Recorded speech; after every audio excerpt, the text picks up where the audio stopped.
All right. Hello again, everybody, and welcome to another exciting episode of The Tyranny of Dragons. Yes, this is the first official published D&D adventure for 5th edition. We've been running through it. And these guys, because they are a kind of creative group and everything like that, we are actually bringing this campaign to a close. We're going to start a brand new one, probably at the beginning of the new year, sometime in there. So this campaign is coming to a close. So today's episode and the next episode we have are going to be big ones. You're going to want to tune in. If you've missed any of this series at all, it's all on my YouTube channel. It's youtube.com/trainerjody. That's my phone telling me I haven't paid enough attention to it, so we're going to ignore it even more. If you notice that I seem to be very, very poorly lit, that's not it. Our video chat is working weird, and this is the only way I can get the Hangout to work the way that I want it to. So I will just be kind of darker and blander for the entire episode, and I'm very sorry about that. I'm going to see if I can shift this. No, not that. Stop it. Stop it. Of course you don't work the way you're supposed to. Why would you do that? Where are you? Where are you? There we go. I'm going to try and just shift me over just ever so slightly so I don't look like I'm like halfway out of the frame. Because I'm actually not.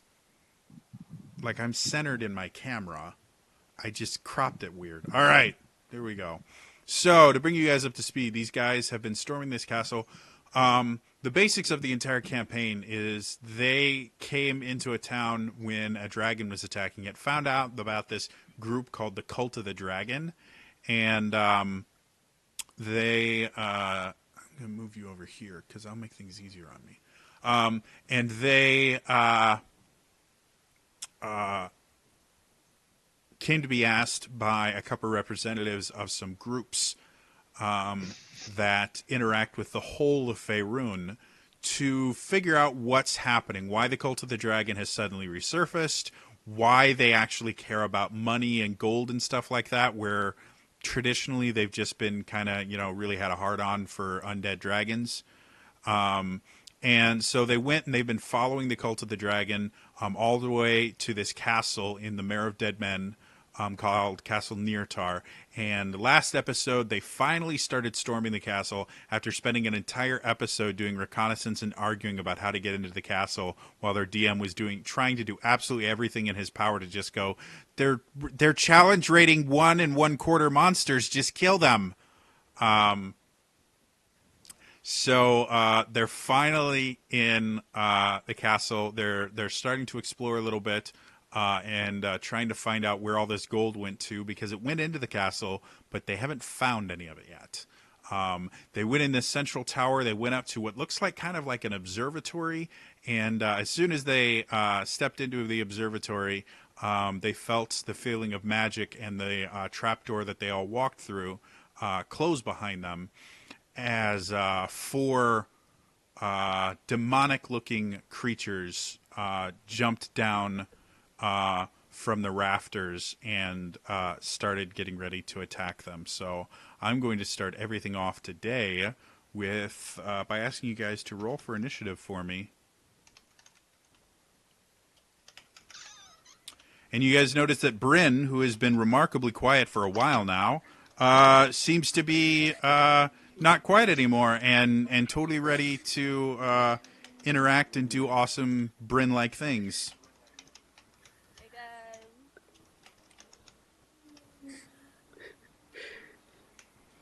And I need my dice. Come on, dice. There you go, dice.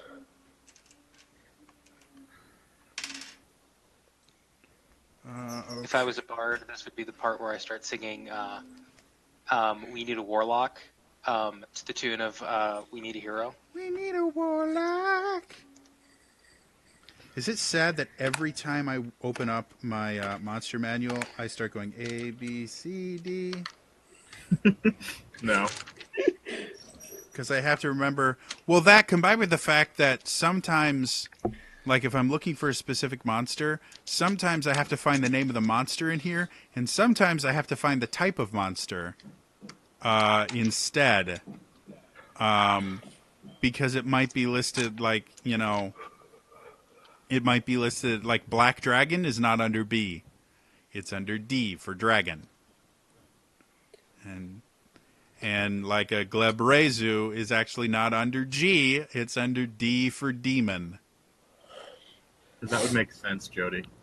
Well, it makes sense the way they have it set up, to be perfectly honest, but you have to have a little bit of insight into what kind of monsters they are, specifically for demons and devils, because they all have very unique names that have far too many consonants in them, and I don't know why I put that number there. That's not a real number.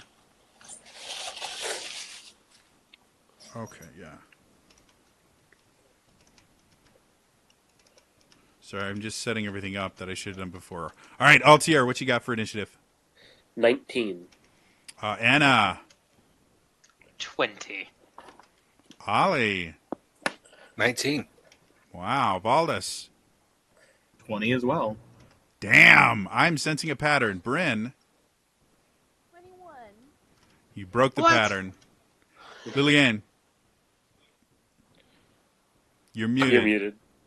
I think he mouthed 5. Is it bad that I'm starting to read your lips? 5. Here we go. Like some of you guys, I'm just naturally reading lips because I see muted icons, and so I'm like, can I read your lips? I don't know.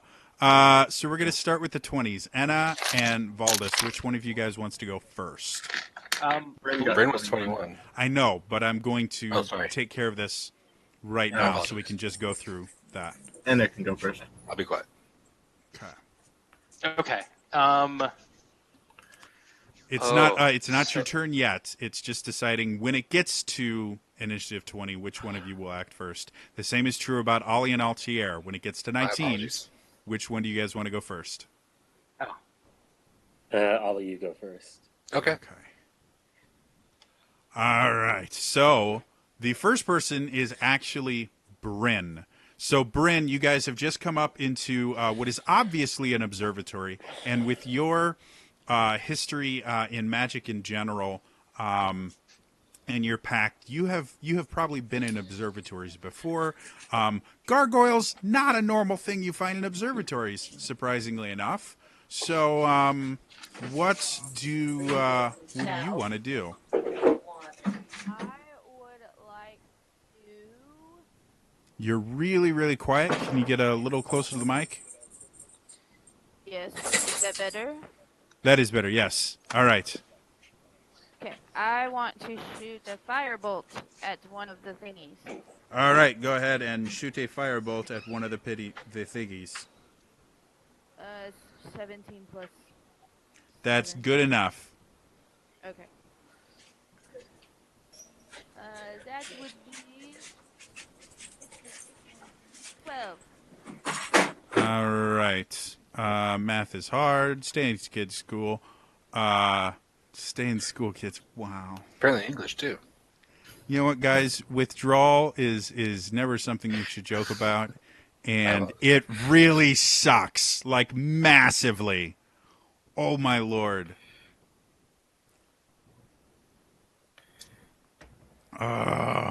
I can't even speak correctly. So you guys watch as the first thing that Bryn does. Bryn, you still have that unicorn Yes. orb with the unicorn on it as your thing, right? Yeah. All right. So you see her push forward, and you see this bolt of fire go, and it smashes into one of the gargoyles. And you see a few bits of stone kind of break off as this tiny bolt of fire goes and kind of explodes on it. And the gargoyle just turns towards Bryn and looks. You see its eyes are glowing red with this kind of magical essence.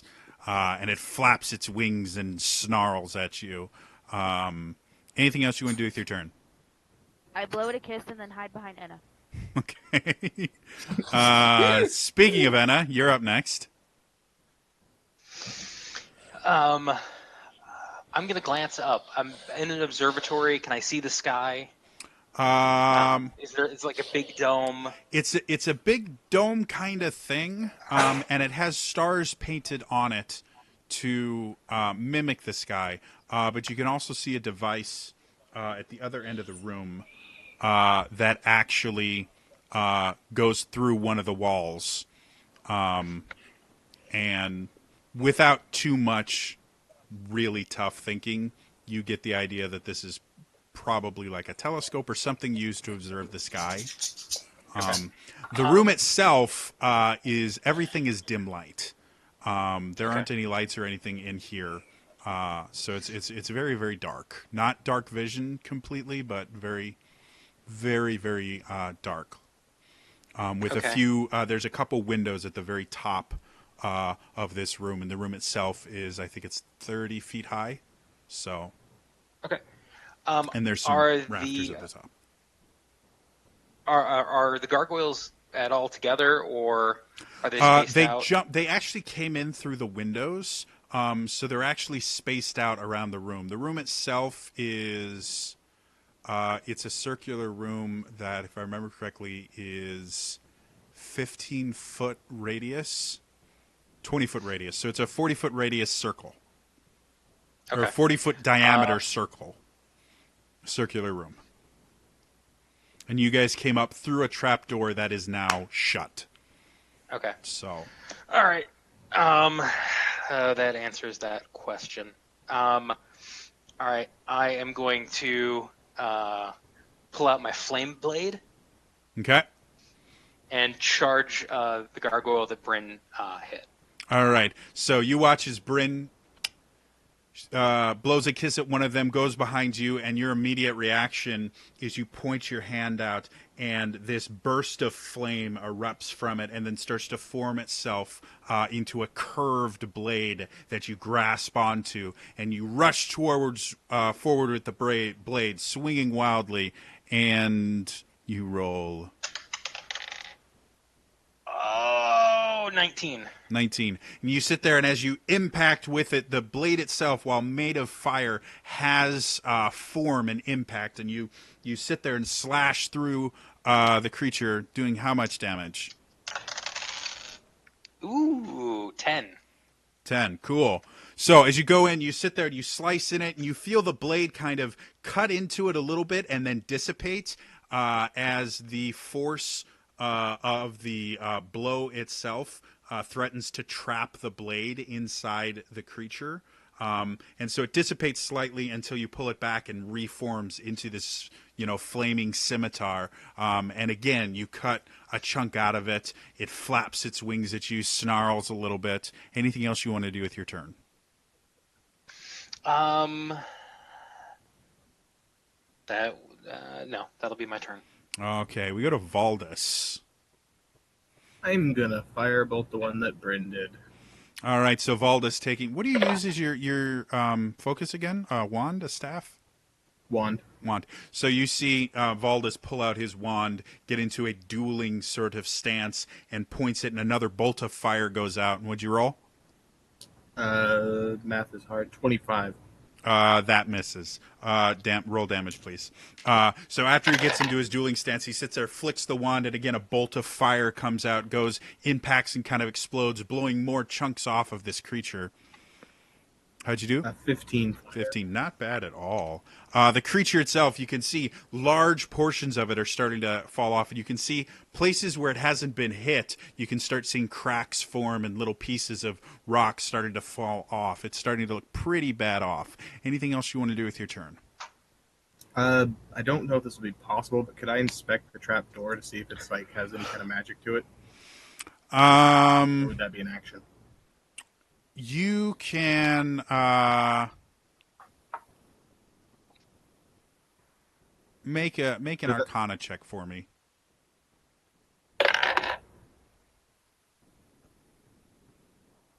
17? Yeah, 17.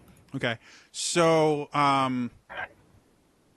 with a very, very quick glance at it, you don't really have time to inspect a whole lot of it, but you can theorize you don't see a closing mechanism on this side of the door, and you don't remember seeing a closing mechanism on the other side of the door. So it's There are spells that close and open doors. So it's theoretically possible that a spell like that has been cast based on a trap or something. But you would have to take a little bit of time to sit down and examine it to be able to figure out exactly what's happened. All you can tell right now is you don't see a mechanical thing that closed it, and you know it's theoretically possible it could have been closed by magic. Alrighty. That brings us to Ollie. The one that's attacking that Bryn and they are attacking, that's the farthest to the side, or is that kind of in the middle I'm going to say it's the one on the far left. or left? Okay. They didn't technically pick one. It just makes the most sense to me. Okay. I want the one to the right of that one. Okay. I want a guiding bolt that one. Okay. So you guys watch as you start to clasp your holy symbol. I would like you to make a concentration check for me, please. Okay.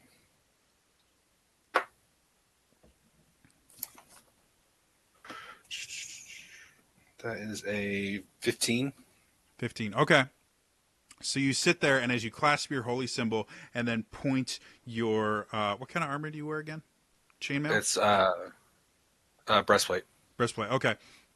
So as you sit there and you point your kind of hardened gauntlets out, you see this bolt of energy go out. Go ahead and make your attack roll. That one was a 17. 17. 17 is a hit. Go ahead and roll damage. All right. Ooh, 11, 9, it's 20. That is easy math for me. Thank you. You're welcome. So you sit there and you shoot this bolt of energy at the gargoyle, and as it hits the gargoyle, you see radiant energy just kind of dance over it like a bolt, like little bolts of lightning, and you see the gargoyle itself now glowing faintly with radiant energy, outlining every feature, every crack, every disfigurement of the rock that is turned into this gargoyle. And after you're done with that, your arm, where the mark is, burns ever so slightly. Okay. Anything else you want to do with your turn?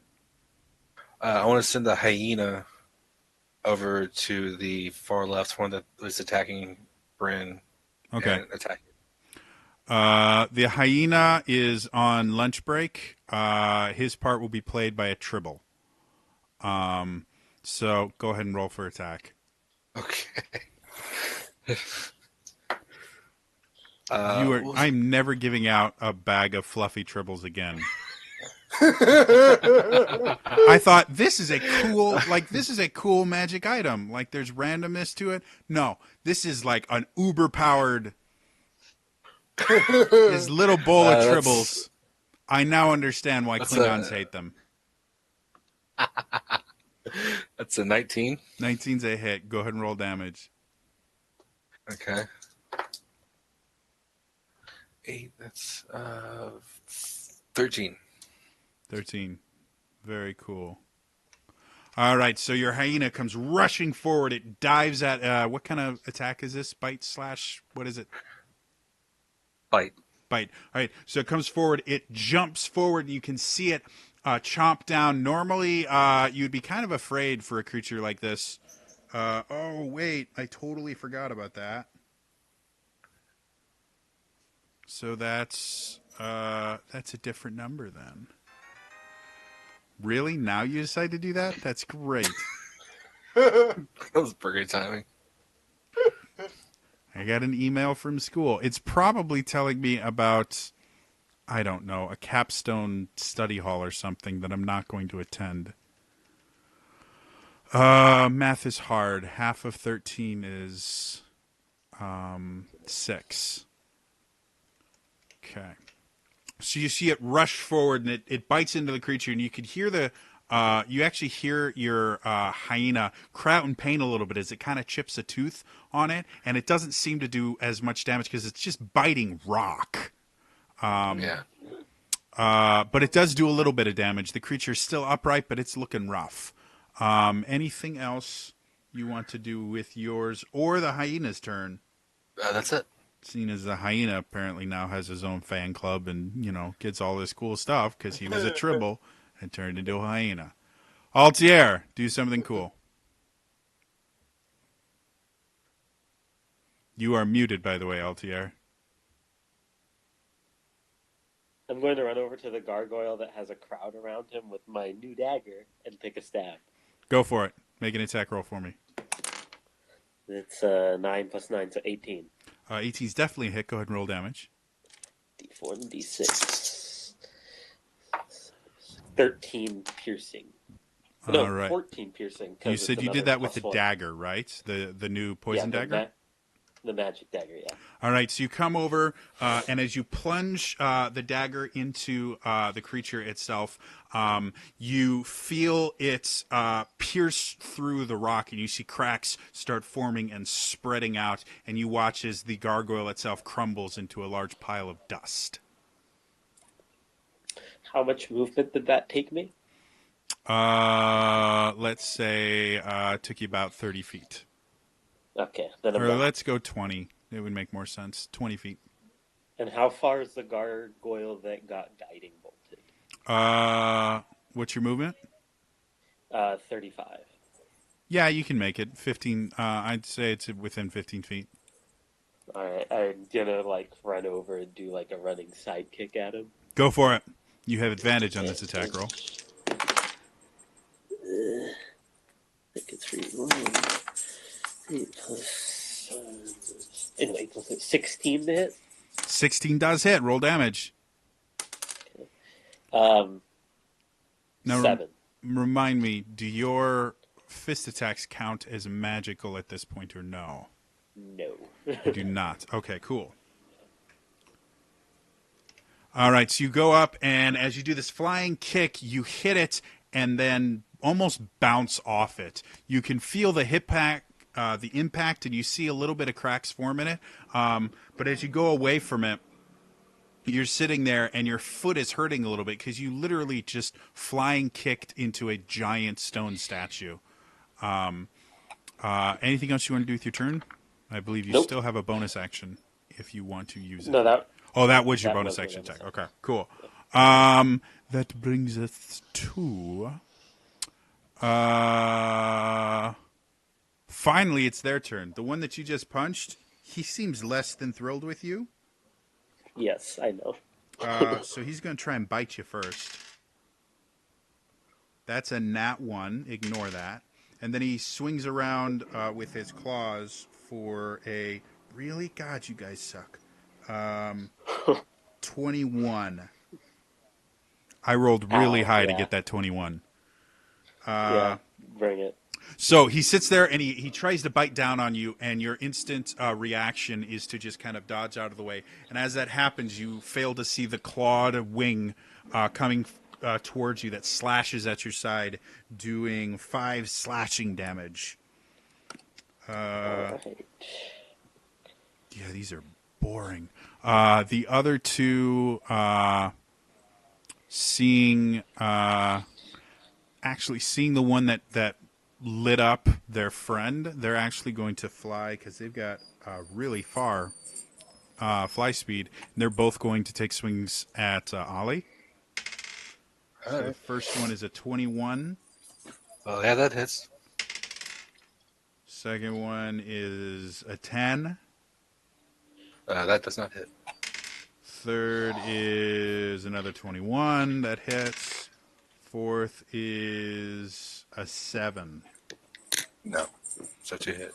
So they both come towards you, and they both bite you, taking big chunks out, 5 piercing damage for each of those, so a total of 10 piercing damage as they bite into you, going through your chain, your breastplate, and finding vulnerable spots. And then as they come around and try to slash at you, you bat them away with your shield.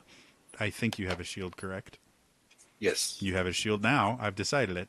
Um, um, and that ends their turn. Now we go to Liliane. Okay, so I'll do the ones with Brandon and right? The one that Bryn and Enna both attacked is dust now. Altier has moved to another one, and then you technically were by because Bryn stayed back along with Valdis and Ollie because all of them did ranged attacks. So there's two gargoyles that are actually within about 10 feet of you right now when they came in to attack Ollie. So So I don't remember if I had my right item, so I'll just say I activated it okay. now and attack whatever was closest Okay. to me.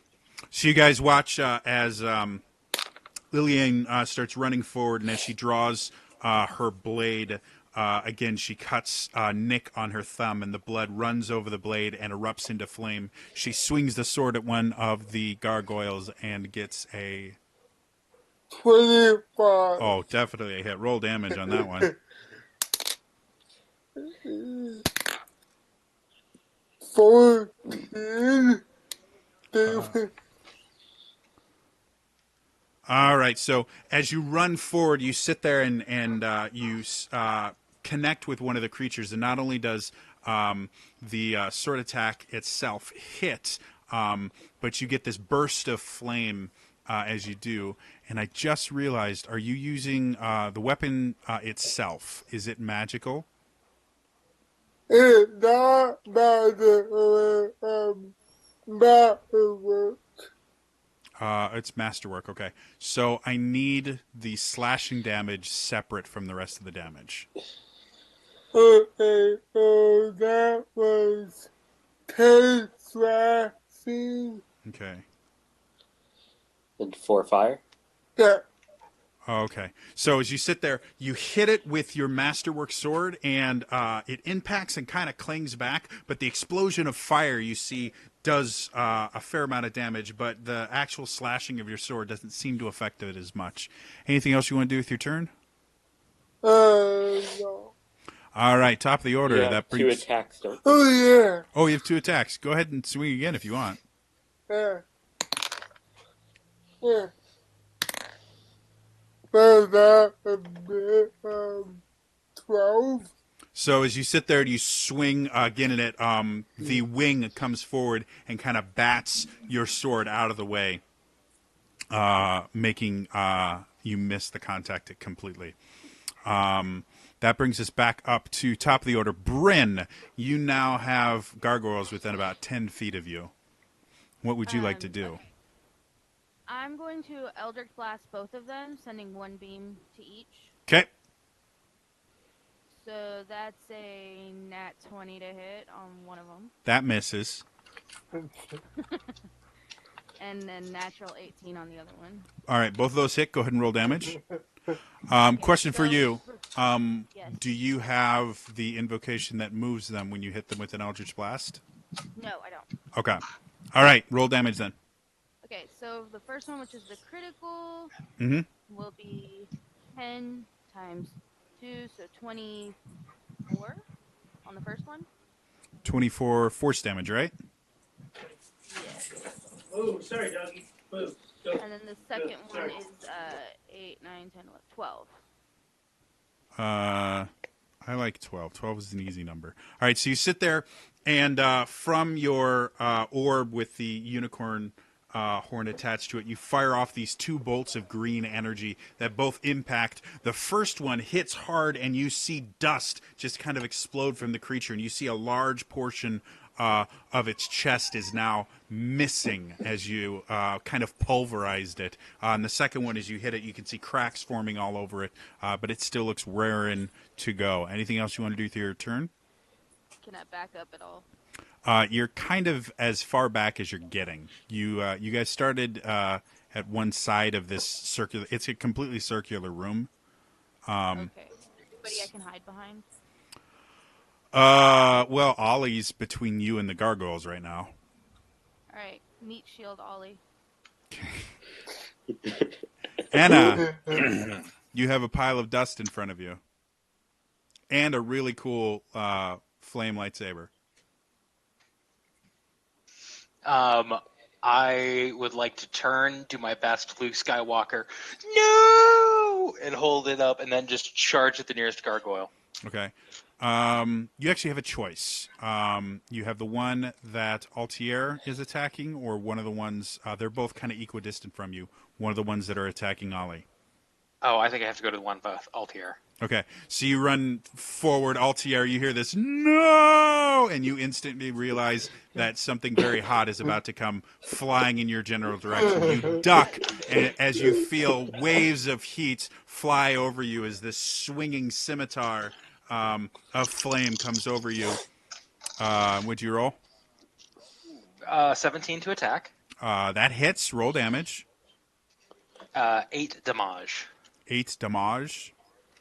Yes. So again, you sit there, and as you connect with it, you start cutting through it like a knife through butter, and then you start to feel the blade get caught, and the blade just naturally dissipates and reforms as you finish your cut through it. But you could see a large, almost molten cut into the creature from your blade.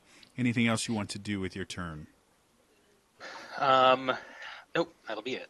All right, that brings us back to Valdus. I will Valdus, you have firebolt- friends. I'll firebolt the one that Bryn critical. Okay. Doing math is hard. 16 to hit. 16 does hit. Roll damage. 11 fire. All right. Just like an expert fencer, you're sitting there in dueling stance, and you keep sitting there throwing these bolts of fire, each one impacting, exploding, breaking off more chunks of the creature. You start seeing different parts of the creature and cracks appearing all over it. It looks like it's feeling really, really rough. Anything else you want to do with your turn? Which way did the trap door open? I remember? It opened upward into the room. So in order to open it, you have to pull it up. I want to stand on the side to where the trapdoor would open up, so that if, the off chance something comes through, I'd be on the other side of the door getting opened. So I could see the door being opened, so that I'd be able to see them and they wouldn't be able to see me, kind of thing. Makes sense. Okay, yeah. I can see what you're saying. So you reposition yourself while still keeping a kind of wizard dueling stance. That was Valdus. That brings us to Ollie. Ollie, you have friends. They came over. They gave you kisses, tried to give you hugs, but apparently you just were not. I think you really need to get over this, inability to show affection. It's important to show affection. It really is. Who's looking the worst right now as far as health wise? As far as your party or the gargoyles? Yeah, party. I have no idea. What do you guys say? I'm all right. I'm only down 9. I'm fine. Yeah, I don't think anyone's been hit really hard, if I remember from last game. I'm doing so. I'm down 13, but I still have a lot of hit points to go through. I'll heal Altier, then I'll throw a healing word at him first level. Okay. So Ollie sits there and just kind of speaks to Altair in the language, in a divine language, and you start feeling yourself start to repair. However, Ollie, I am going to have you make a concentration check for me. Okay. 21. So the healing word goes off. Go ahead and make your roll healing. 2 plus 1 is 3 plus 3 is 6. No, sorry, hang on, that's wrong.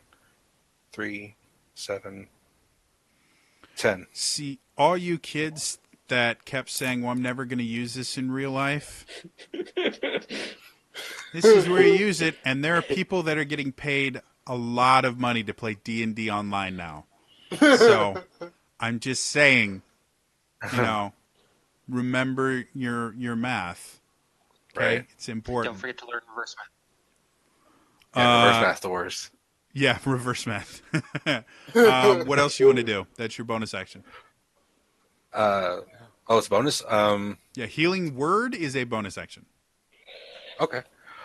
Mark that off real quick. Hold on. Let's see. I will do a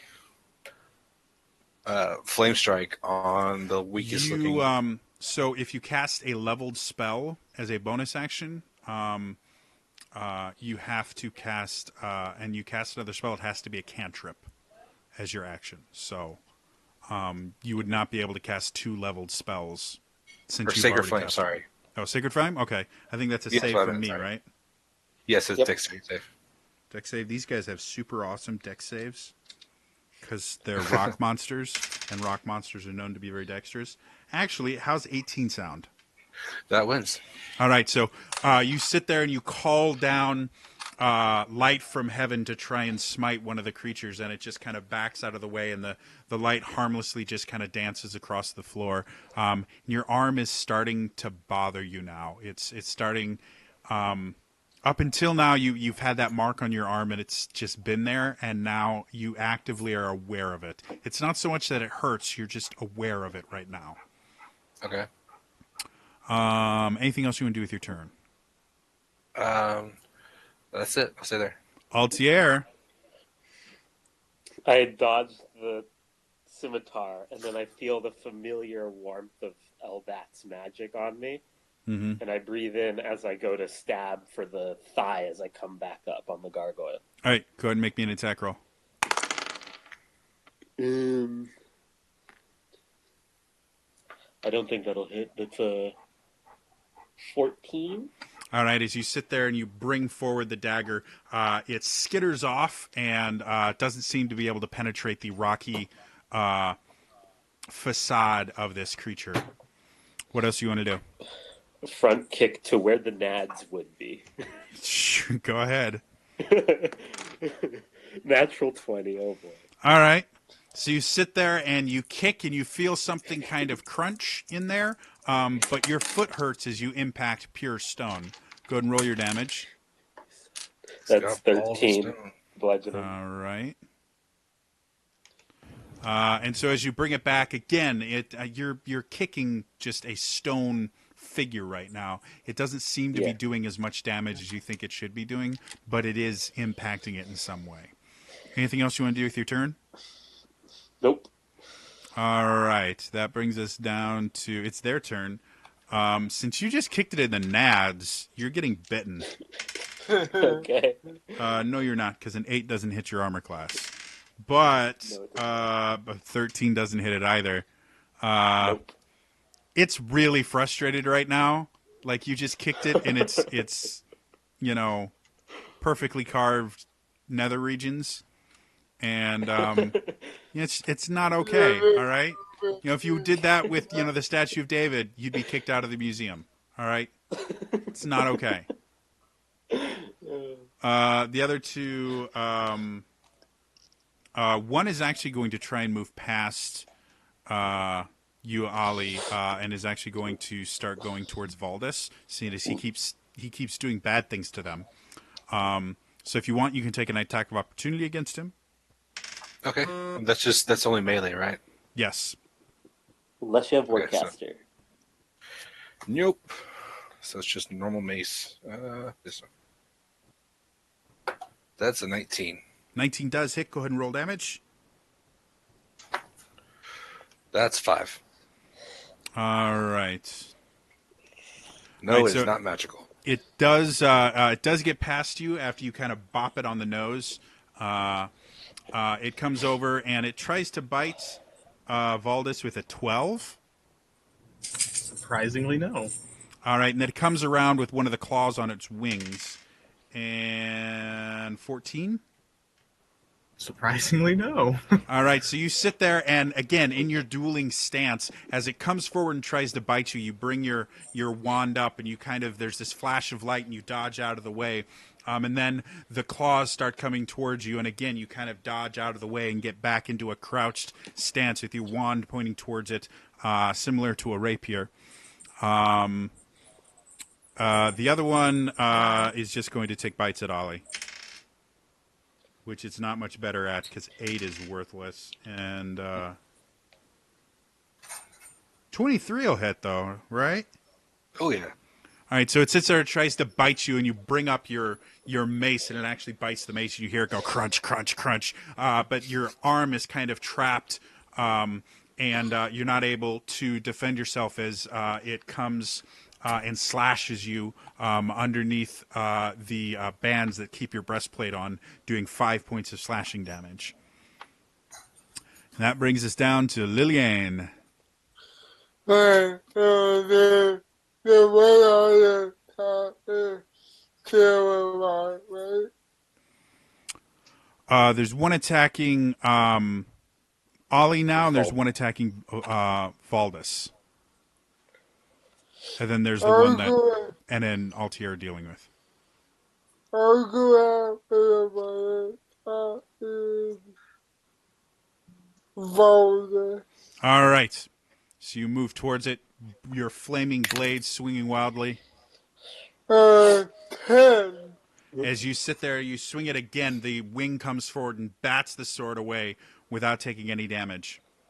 Second attack, 22. That does hit. So as it bats the sword away, you simply spin with it, use the momentum, and you slice low, cutting through one of the leg portions.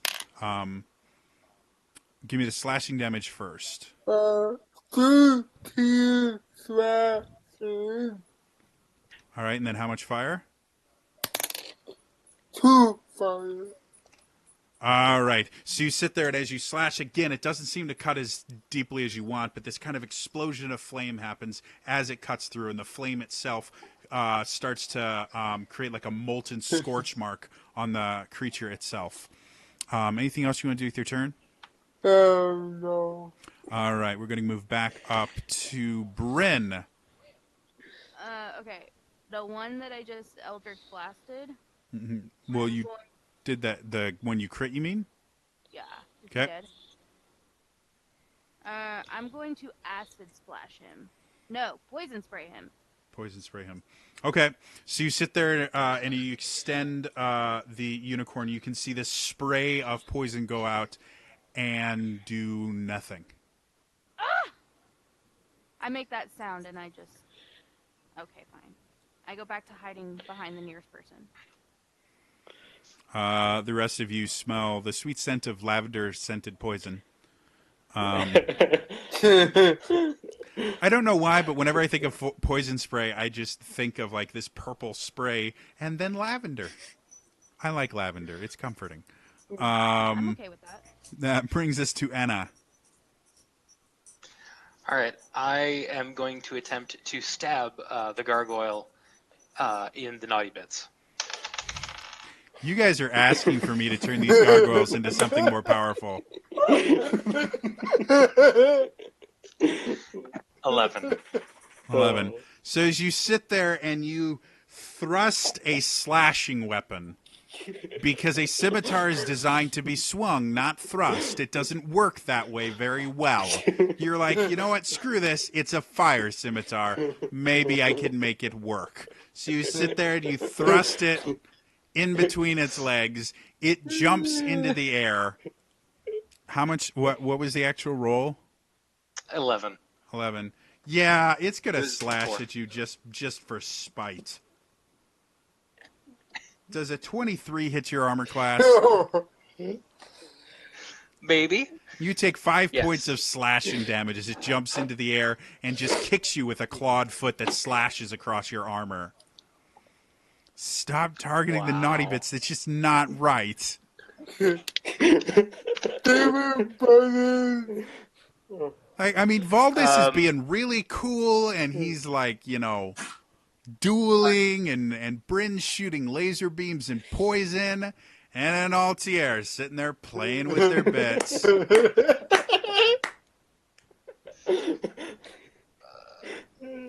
I am the final boss battle. You guys are dead first. I got a nat 20. The dice liked it. Okay, go ahead and roll damage. No, not my turn yet. Oh, I'm sorry. Valdus, actually, unless, Anna, you had something else you wanted to do other than try and circumcise a statue. No, that was my bad. All By the right. way, unless you are a practicing physician or a priest, you really shouldn't be attempting that. Or not a priest, a rabbi. God. Oy vey. And today is the start of Hanukkah, you monster. What? By the way, for any of our Jewish fans, happy Hanukkah. How many you've never- gargoyles are left? There's 3 gargoyles. Just as a side note, if you actually don't know the story of Hanukkah and the Maccabees and all that, like it's a really interesting story. You really should learn about it, especially since Judaism is one of the 3 big religions in this world. It's one of the largest religions in the world. It's really fascinating, even if you don't believe it to be true. Learn the story of Hanukkah. If you really want to have fun, go to a house, a friend's house that is a practicing Jew, and listen to them tell the story of Hanukkah, because it's a really cool story. Anyway, enough talking about Hanukkah. There's 3 left, one in your face, one in Ollie's face, and one by me and Anna. Yeah.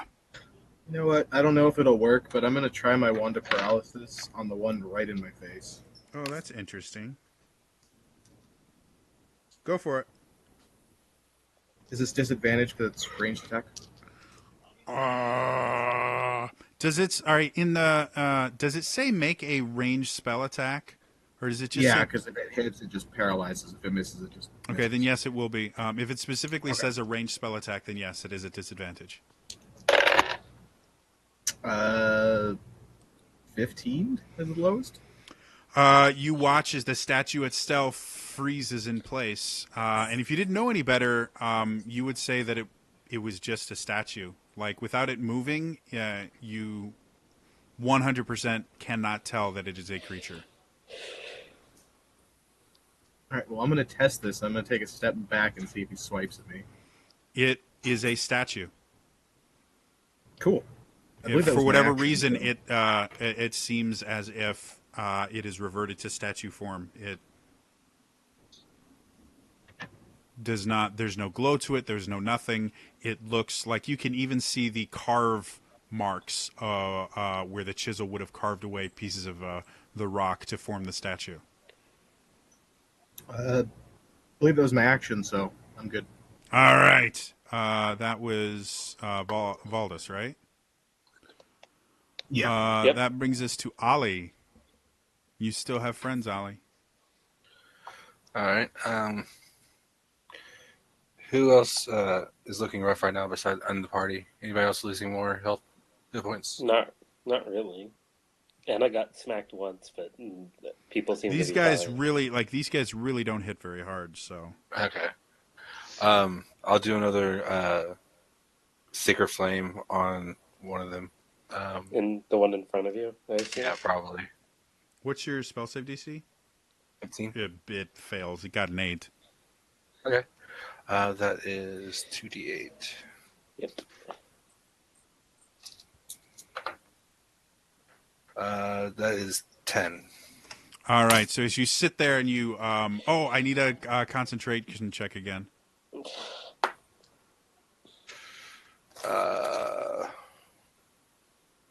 15.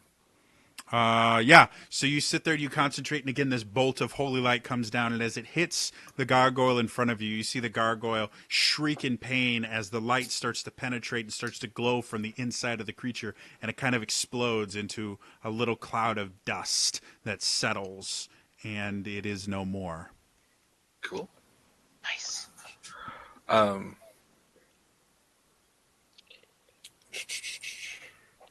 I guess since I'm looking low, I'll do a cure wounds on myself. A level 1 cure wounds. Cure wounds is an action. Healing word is a bonus action. Cure wounds is an action. So Yeah. Okay. So I'll heal word myself then. cool. Go ahead and roll your healing. Are you? What kind of cleric are you again? Are you life cleric or? Yes. Okay. Life. That's 2, 3, 7, 10. Cool. All right. So you sit there and you speak another word in the language of the divines, and you feel your wounds start to close automatically. Anything else you want to do? That's it. Altier, I'm stabbing out with the magic dagger again. go for it. 25 to hit. Definitely a hit. Go ahead and roll damage. Now, theoretically, I can't remember what your monk dice are at level with. You're a level 4 monk, right? Yeah, it's a D4. Oh, okay. I was gonna say, technically, daggers are monk weapons, so. 11 piercing. Uh, That's 12 piercing. I keep forgetting the magic part. okay. All right. So as you sit there and you plunge the dagger in, as you take it out, you see this hole is kind of left from it, and you can see cracks starting to form. Pieces of this gargoyle are falling off left and right. It looks like it's barely holding itself together, but it is still upright. What do you want to do? I will push kick it and see what happens. All right. So you bring up a front snap kick, attempting to destroy the last of its form. 22. 22 hits. Roll damage. 4. 7. All right, and with that, as you kick it, you finally feel the give that you were waiting for as the creature itself, the back of it explodes out with your front snap kick, and the rest of it crumbles to the ground. It is the gargoyle's turn, but there are no more gargoyles. There's just a statue sitting there that gets a Yes. saving throw at the end of its turn. Yep. What's the DC for the Wand of Paralysis? I will have to pull it up. It's actually the one thing I didn't write down. All right, I well, imagine I'll it's roll pretty low, though. I imagine a 4 is not going to do it no matter what kind of saving throw that is. Yeah, because both intelligence and wisdom, which are the only two things I could think it could be, are either 0 or negative. Unless it's a constitution saving throw, and even then, we're looking at a 7. So we're gonna... DC 15 Constitution save. Oh, so it is a con save. So 7 doesn't work.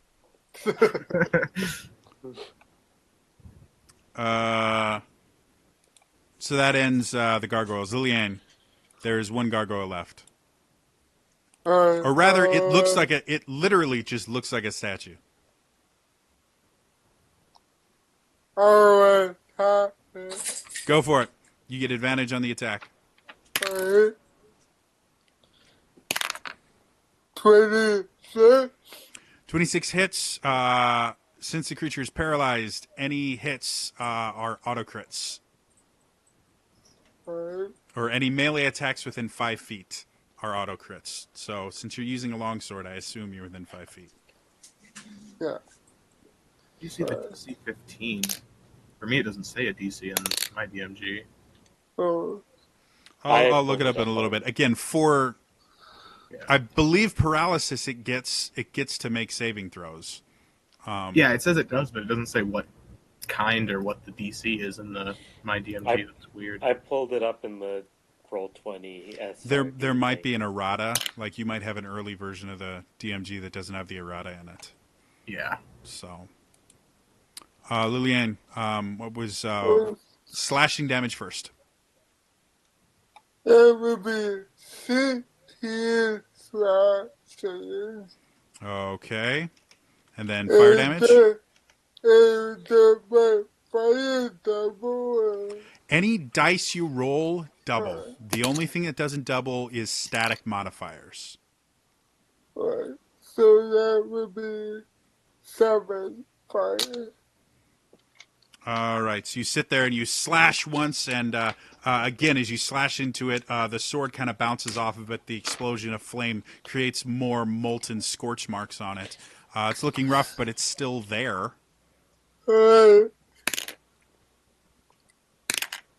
Is it 26? Yep, auto crit. That would be 5, 5. Oh, that would be 19 slashing All right, then how much fire? and 2 fire. It's amazing. All right, so you sit there, and as you slash, you notice that the fire has gotten slightly dimmer on your sword, and it just kind of goes as you slash through it. The creature itself, or the statue itself, is looking really, really rough, but it still looks like a statue. It's not moving. It's not menacing. It's just a statue. That brings us to top of the order. Bryn, there's a statue near you. But it's not moving, right? It's not moving. It looks like it's weak to poison, though. Well, I'm gonna go to the trap door, Okay. and I want to try and cast Dispel Magic on it. Sure.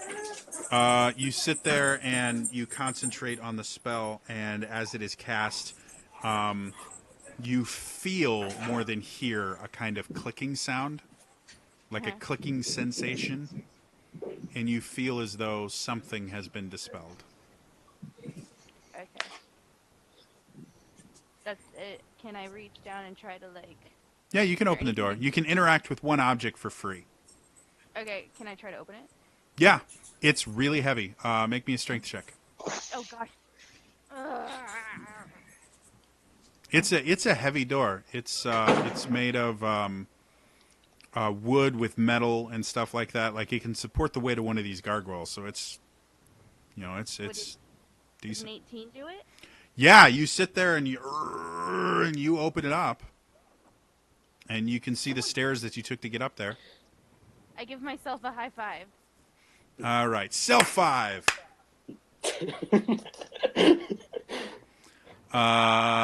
Anything else you want to do with your turn? Nope. All right, that brings us to Anna. I would like to casually walk up to the statue Okay. and slash at it. Okay. You've learned your lesson. Again, this Natural attack. 20. Okay, well, you On the could first have roll. had advantage, but then you went and rolled a nat 20 going, I don't need your stinking advantage. Go ahead and roll damage. Damn. Watch them all be one. I rolled a 2. So, let's see. But it's 46. How do you roll a 2? 20. How do you want to do this? I rolled 2 2s. Just just kind of, casually, I just swipe across it. So you watch as as I'm Enna, just walking Enna comes past. forward, and with the grace of a topiary artist, goes over and hacks off a wing, hacks off another wing, hacks off a head, a limb, and eventually it is rendered down into actually a pretty nicely cut like stone that looks kind of like if you've ever seen like the traditional diamond shape. Like he went and cut, and it's got all these really cool facets. It's still rock, so it's not like it shines or anything. But it was really nicely cut. And it gleams a little bit because it was cauterized and everything. Like it's polished stone now. Before we leave this room, can I just do a quick investigation check on the room? Yeah, go ahead. I- It means I have to get my book out. Oh, that's the only one that's not plus 10. Lame. 25. Lame. 25. Damn He it. did everything but investigate. Hey, Jody. Yeah. Remind me, have I ever gotten Voltaire to look at the symbol on my arm and see if he knew what it was? Altier or Valdus? Valdez, thank you. Those names aren't here. I said it's. I heard Voltaire, and I'm like, is there a new ship I'm not aware of? Yeah, right. Oh, Fusion. I need you. I'm salty. All right. The names being here, I have that little cheat sheet. Oh no.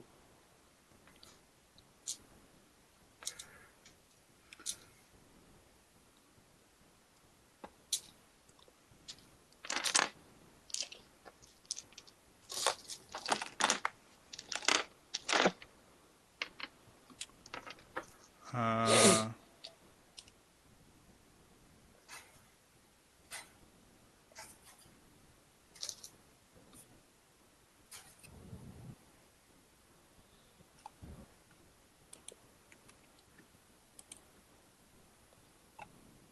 Forgot I still have all the loot that we recovered for Greenest, but never went back to give them. So I have all their jewels. So Still. you look around, and the one thing you see is this item on the other side of the room, which, with a 25 investigation, what is your crap?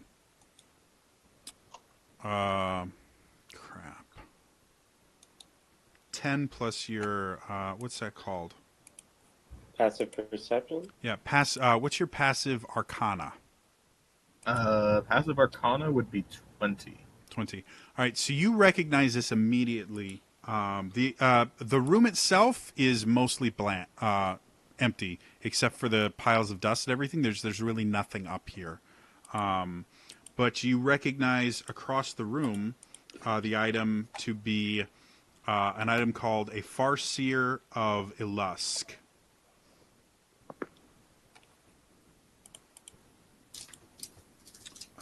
Which is an item that is it's kind of like a telescope, but the way that it works is it actually it can be used to observe heavenly body, but it actually works as using a modified version of a scrying spell. So it can be used to spy on things other than celestial bodies and things like that. But its main purpose is as a telescope, basically. Is it small enough to carry, or is it the big? No, it's big. It's really Okay. like, think observatory style. Yeah, I just wasn't sure if it was like something on the wall, if it was the giant telescope. No, it's built into the room itself, and it extends outside the wall. And you do notice that there the room itself, there's dust on the floor, but you notice that there isn't really any dust on the Farseer of Ilusk. So you get the idea that it's probably been used fairly recently. Okay. Oh, and I did look it up. There was an errata. It's my spell save DC for the wand con save. Okay, so which 50. still would be higher than 7. Yeah. All right. I'm good then. I just wanted to look around before we left. Okay. Do you tell us it can be used as like a scrying thing? Yeah, but Think of it Okay. like any other telescope. You could use it to look at the stars, or you could use it to spy on your neighbors. Again, with a 20 base, you know that. I do want to try something then. You look at Ugly Naked Guy. You could try and What is think it? of the dragon The kneeler we dragon saw. lady, yeah.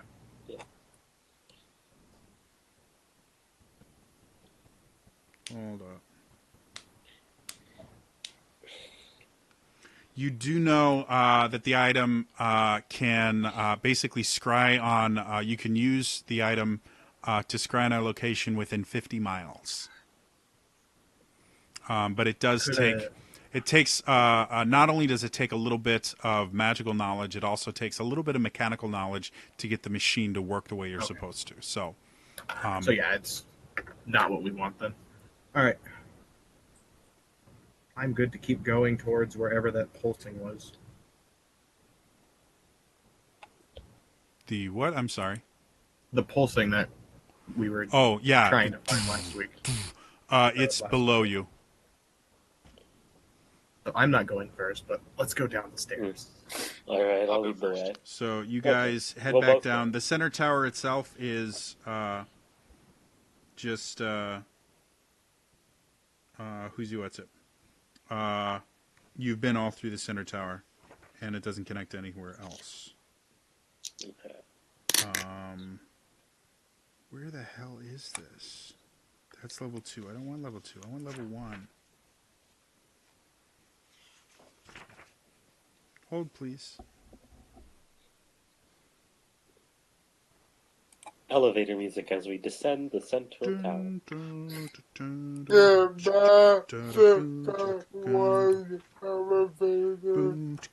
Second floor. Ghost rolls. Housewares. First floor. Doing kind of what Joey's doing, but with prestidigitation, and it's only one note at a time because it's not that advanced. So it's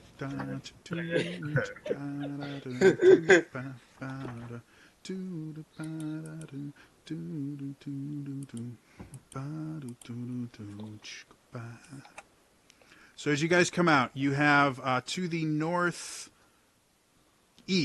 There is a tower. There are basically 4 towers in this castle.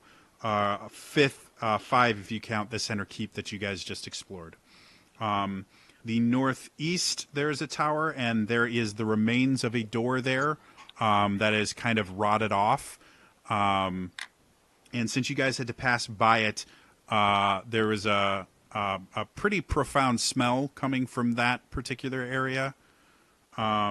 There is a door to the west that you can see. There is a tower that rises there, but there's a room that you'd have to go through before you could get to the tower. And then from where you are right now, those are the 2 exits that you can see. You can go back into the main courtyard, and there was more areas you could explore there. But right now you just have the tower to the northeast, and you can go through a door that looks like it would lead towards the tower to the northwest. Is the booming coming from directly below us, or? It is coming from below you. It's just this very loud, and you feel the ground rumble, and you hear this kind of booming sound. But as far as direction, it's big enough and loud enough that you can't really tell direction other than down. So I vote west because our party has had terrible luck with bad smells. Yes. I don't know. Yes. Bad smells are pretty cool. I mean, You guys want to? Okay, I'll go to the west. Let's go Okay. to the west. I'm also so gonna cast detect magic, just so we have it out there. Oh yeah, you can do it at will. That's right. Yeah. She has unicorn eyes.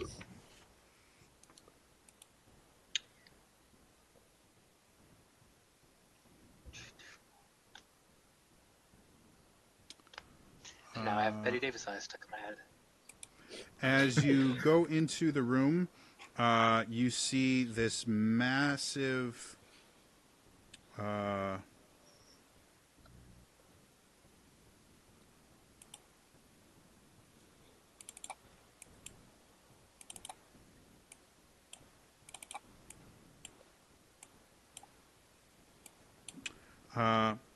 You see a group of 4 tables that are arranged the length of this very, very long room. Each table is about 10 feet in length. The room itself is about 50 feet long, and there's about 5 feet on each side of the ends of the tables to move through. And you can see chairs set up. Excuse me. You can see chairs set up. You can see plates and stuff like that. And right now, it's obvious to you that something has happened here recently, because you can see a couple like gold coins on the floor and stuff like that.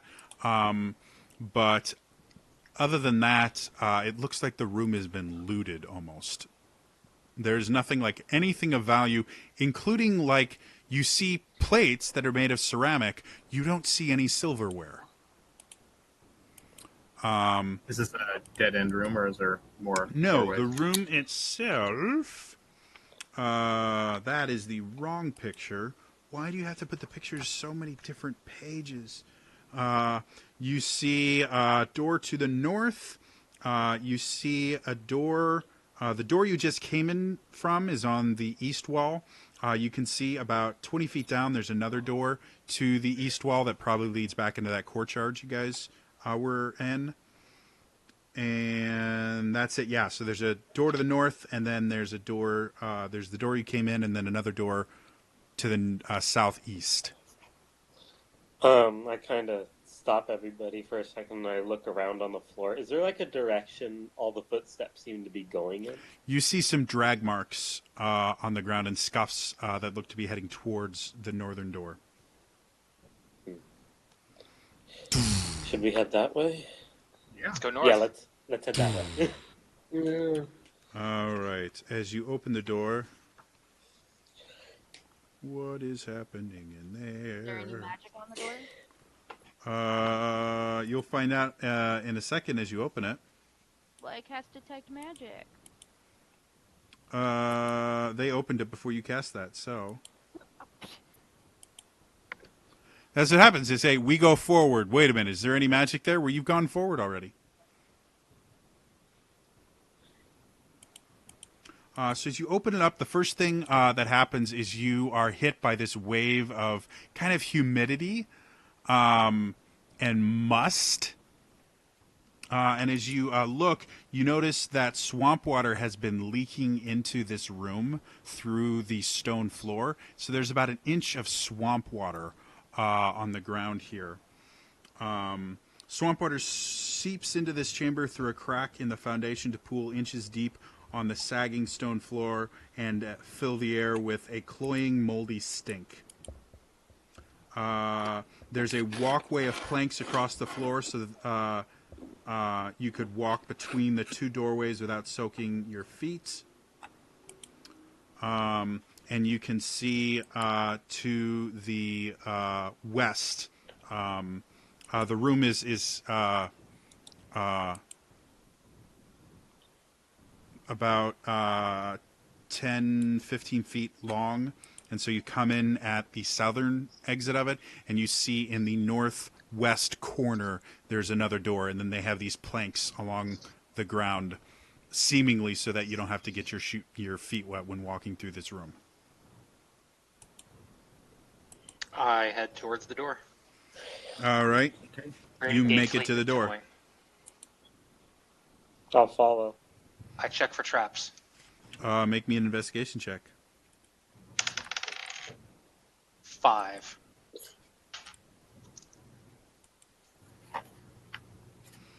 You detect no traps. Sweet. I open the door. So as you open the door, you notice that musty smell that you guys that's filled the room that you're in currently continues into this room, but the floor itself is bone dry in this room and is made of wood. You notice in the middle of this room is a staircase, and you can actually see that one side of the staircase goes up, and another side of the staircase goes down. So have you ever seen like staircases that are stacked on top of each other, where like the front goes up, and then if you go all the way around to the other side, the staircase goes down? That's how it is here. You notice there's no doors on either staircase. It's just an opening. But that overwhelmingly musty smell is still in this room, despite the fact that when you were in that great hall kind of room, it didn't smell musty at all. It was only in the room with all the swamp water. So it's very, very unpleasant. Not enough that you would like choke or gag or anything on it, but it is if you've ever been next to like fetid water, in a room with fetid water, or like in an actual swamp, that really, really kind of bad decaying plant matter smell. What in the world?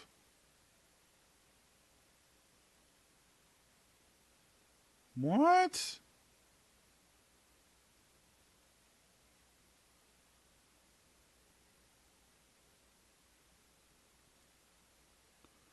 Don't do this to me.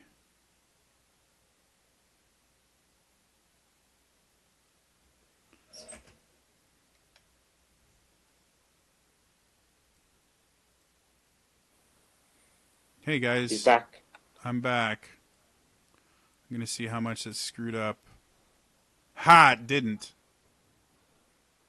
Ha! Screw you, faulty internet, trying to break my game.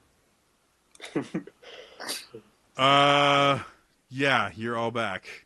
So I have no idea what you just said. My internet just crapped out. So, yes, you're in a room. It smells really strongly of decaying plant matter.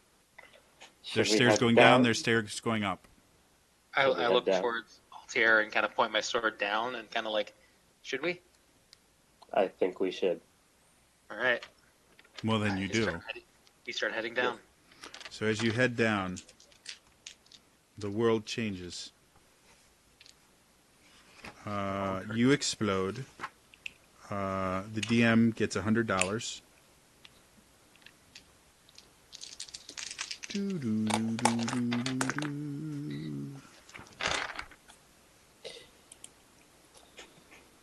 All right. So at the top, the steps are smooth and well made. As you descend, they are rougher, make several turns, and descend about 20 feet. And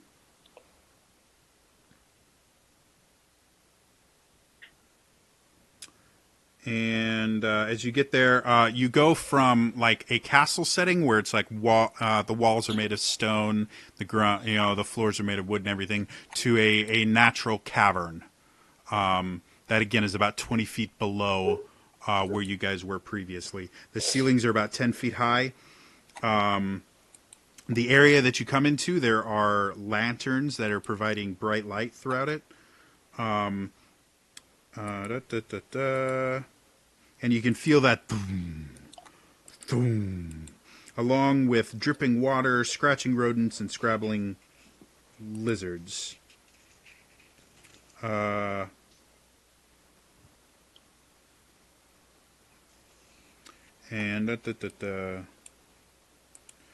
is rightly lit by one lantern hanging next to the entrance step and another hanging near the northwest opening.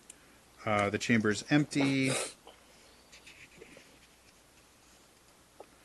There are steps to the northwest that descend 5 feet into a new area, and steps to the southeast that ascend 5 feet to a passage that descends again 5 feet to a separate area.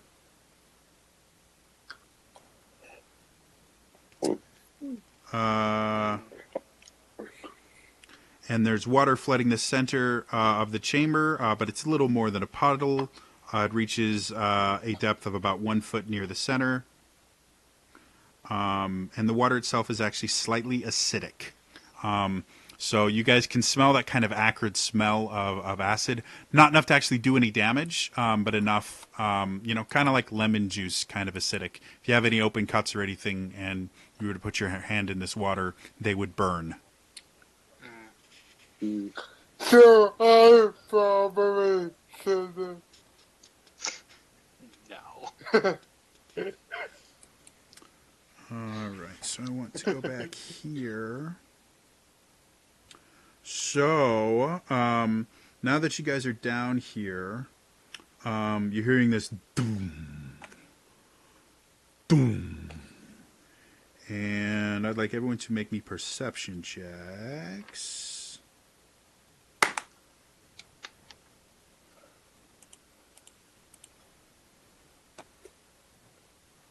Okay.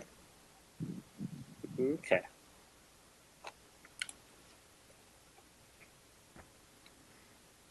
All right. Altier, what'd you get? 27. Okay. Anyone higher than a 27? No. All right. Mine's single digit. Wow, that's That's impressive.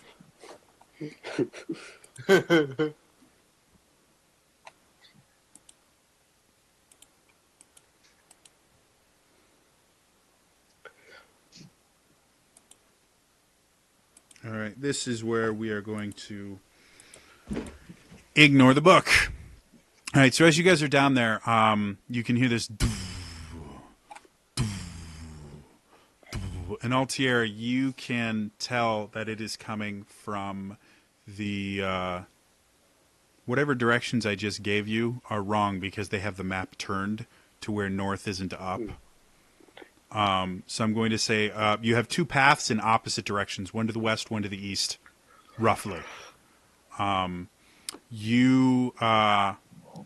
It's remarkably difficult to figure out where sound is coming from down here because sound doesn't carry particularly well because of all the moss and hanging stuff in here. And then when it does carry, it echoes so many times that it's hard to tell direction. But with a 27, you're relatively certain that this is coming from the west. You do notice, however, that once you get out of the landing room that you are in, you do not see any light in any direction. My flame sword is still up, though, right? Yes, For a little so bit you or would no? have, how long does it last? It's like 10 minutes? 10 minutes. It would be winking out very soon here because it would have taken you guys about 10 minutes to get all the way down here. So you If guys, Lillian still has her sword. Yeah, that goes for ever. $80. All right, so I dropped it. So go to the theoretically, west. that's creating. I believe it creates the same amount of light as a torch, right, Lillian? I think that would be the size. Yeah. So you have a torch if you want to Yeah. use it. I think I'm the only one who doesn't have dark vision. No, I don't. I'm a halfling. I don't. But I don't know, I thought you did. So half the party can't see in the dark. But yeah, let's head to the west. I'll cast light. Okay. On. My mace. The head of Mace. my mace. All right, so you now have this bright shining mace, and you have Lillian's flaming sword. So as you guys start walking,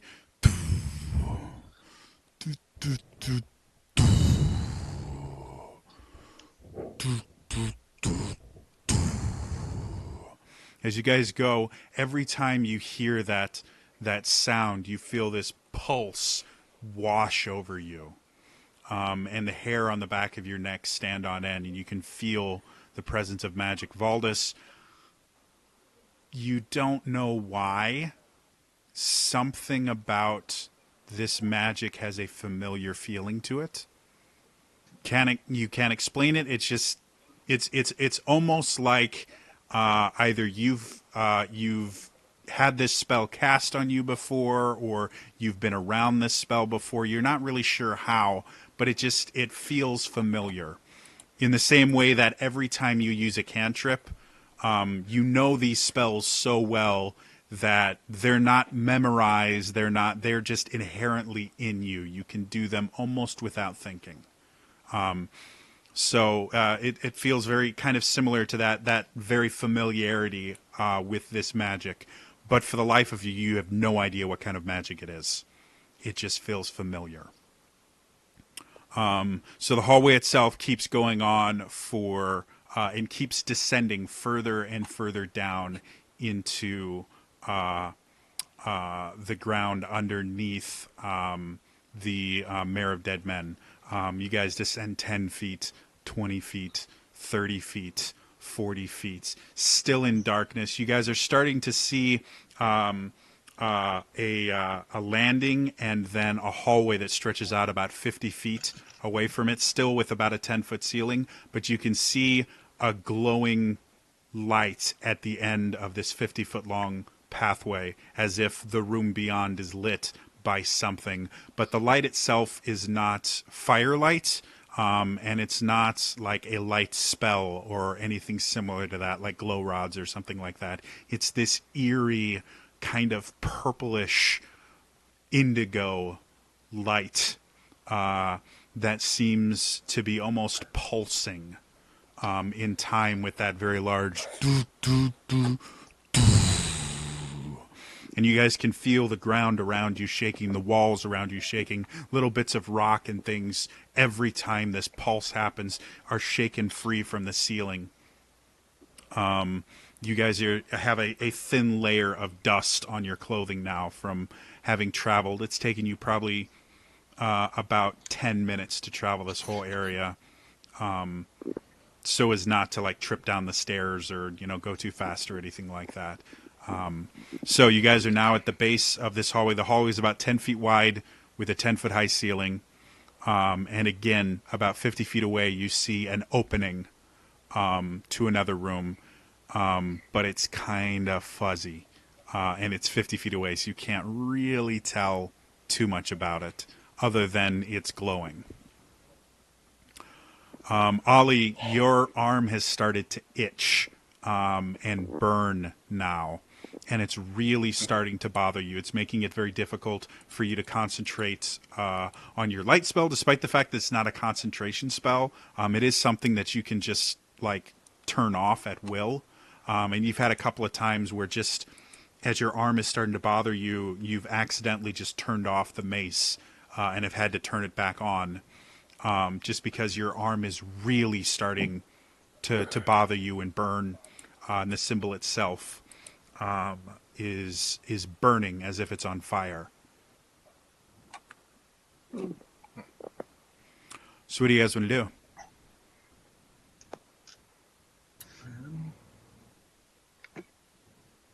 Well, Let's I would kill as much lights as possible so they don't have a beacon of our arrival. If they're there, but Is that what you want to do? Try to stealth up. get some kind of element of surprise, I guess. All right. Kill the lights and stealth up, I guess is the plan. Okay. Lillian, do you deactivate your Crimson Right? If you don't want to, you can hang back. Yeah, I'll hang back a bit. Okay. So the rest of you guys start moving forward with Lillian staying just far enough back that the flame from her sword isn't really going to be noticed in this room. I'm going to stay back with Lillian because I have disadvantage on stealth. Okay. So do I. So what do you guys want to do? You have a room ahead of you that is that is larger than the hallway you are in. That is all you are aware of currently. You have to get close enough to it to examine it in order to find out exactly what's going on in there. So if you want to split the party, you can. But you know beyond a shadow of a doubt, like all of you guys, no perception check required. That is where this is coming from. Do we just go in, or do we want to... Anna, do you have that shadow spell? I do not have any shadow spell. The pass without a trace thing? I do have pass without a trace. But I don't have any more second level spell slots. Let's just go. I've burned a lot, so Let's just go on then. Go up. yeah. Yep, I'm stealthing up to the door. Same. So am I. Okay. Everybody give me stealth checks. Disadvantage. Check my dex modifier really quick. It's double digits, but the lowest possible double digit. Whoa. I think I just beat you in stealth. We're going to start with Altier. Nat 20, which brings it to 31. Altier, you suddenly find yourself surrounded by screams and yells as it looks like 5 chromatic dragons are destroying a city you've never seen before. And you see a party of 7 adventurers going, "Holy shit! We're screwed! Everybody run!" And then the largest of them is this large red dragon with something sticking out of its chest. You better come up and help Oh my gosh. And then you're back underground. However, one of the 7 adventurers did give you a little wink. She was a half-elven girl with dark hair and a bow and a large bear next to her. She gave you a little wink and then went, "Holy shit, we're fucked." So now that you've blinked into another existence, Anna, what did you get? 12. 12. Gotcha. Ali. 14. Okay. Valdis. 10. All right. Bryn. I got a nat 22, so I got a 26. Okay. You don't blink into Vox Machina's campaign, unfortunately. It takes above a 30. Damn. Lillian, what'd you get? 14. All right. So you guys move forward relatively quietly. You realize that with the amount of noise this thumping is making, you guys could pull out instruments and start playing. Anyone would be hard pressed to hear you.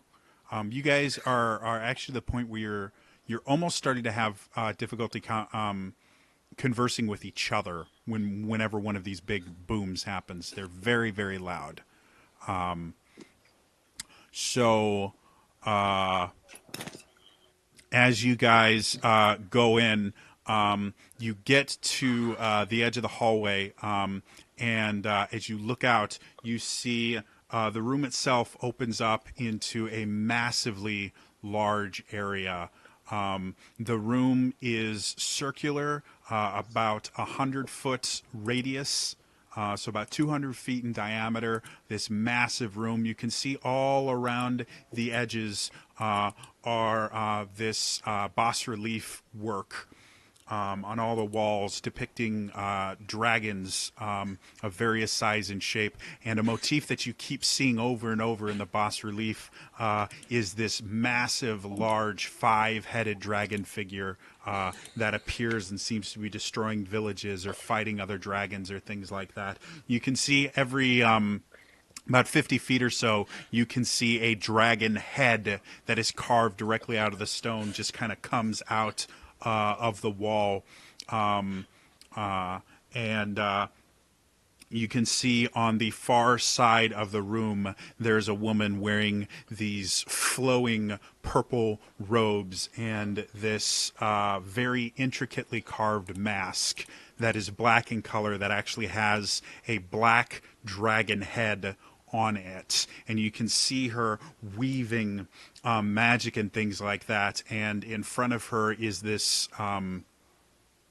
giant circular what looks like a circle of runes set into the far wall, and as you guys look around, you see piles upon piles of valuables. You see gold and gems and weapons made of precious metal like platinum and gold and silver, and chalices and just all manner of valuable objects all over this massive, massive room. And standing with this woman at the far end are a bunch of other people in more plain black robes wearing masks that you've seen before, masks to the Cult of the Dragon. And as they're all sitting there, the woman herself, as she's weaving the magic, stops and turns.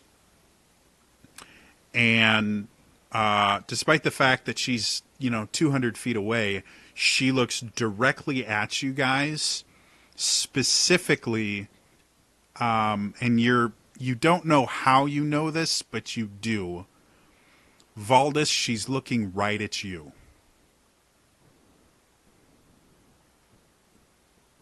Creeped out. What would you like to do? I'm not gonna move. Okay. I'm just gonna kind of observe, I guess. I mean,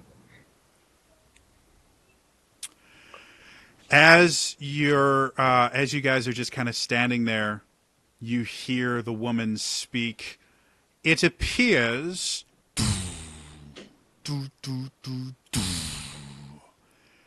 we have unexpected and unwanted company.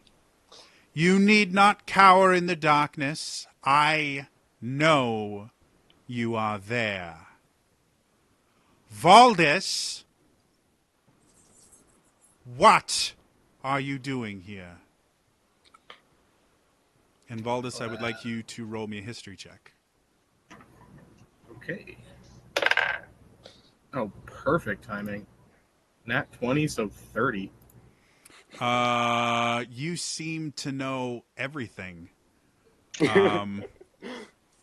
Everything about everybody. No, you know this voice, and I need you to make a wisdom saving throw. Now this is where I'll roll low. I hate being right. Wisdom saving throw. At least I'm proficient in them. Still a 15. Okay. You feel a strong urge when you hear your name called that you instantly are trying to fight off simply because you were trying to be stealthy, of immediately saying, "Yes, ma'am," as you recognize the voice of your mother calling you forward. And I will allow you to choose whether you answer her or not. Yeah, I'll answer her. Yeah, I kind of thought you were dead. Did I miss that part of your backstory? No. That's Okay. just what Valdis thinks. Okay. I was about to say, wow, this would be a really, really bad DM moment if you're like, yeah, my mother's dead. And it's just like, oh, apparently she's not now. Death in D&D is almost as effective as death in comic books.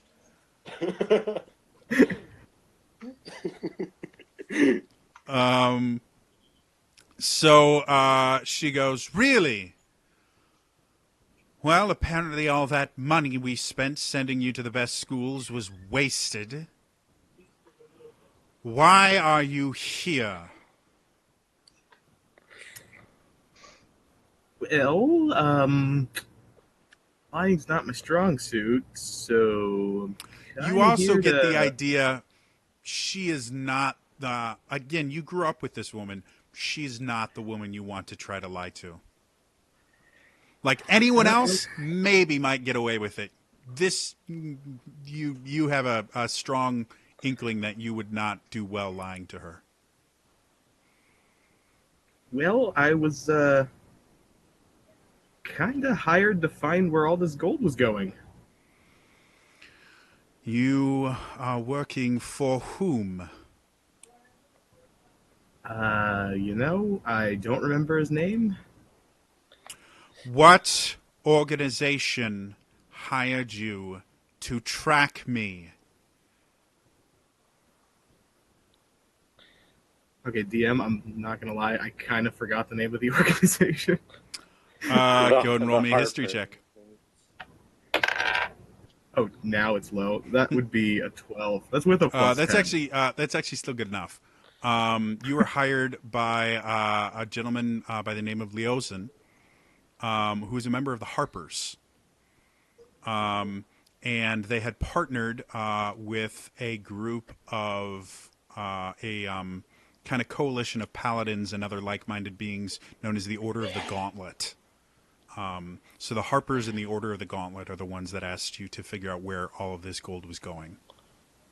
I'll just say the Order of the Gauntlet. Those pathetic, interfering bastards. I suspect those secretive Harpers have something to do with this as well. They seem to have a hand in everything. Well, your father and I eventually thought you might become something that was worth our family name. Perhaps now is as good a time as any. We're going to try this one more time. Surprisingly enough, she does not have a speech impediment, while Take the two. DM does. So she goes, one day you would become worthy of the family name. I suppose now is as good as any time to find out what your worth is. Who are those that are with you? Just some You can people come into the light now. This is more annoying than anything else. I know there are 6 of you and a dog. I'll walk out first. There I is use no divine reason for you to augments. attempt to hide yourselves anymore. I know everything that is happening right now. I use hold div- one. I hold a finger up behind my back and say, "How many fingers am I holding up?" So your friends are as stupid as you are, Valdis. Fantastic.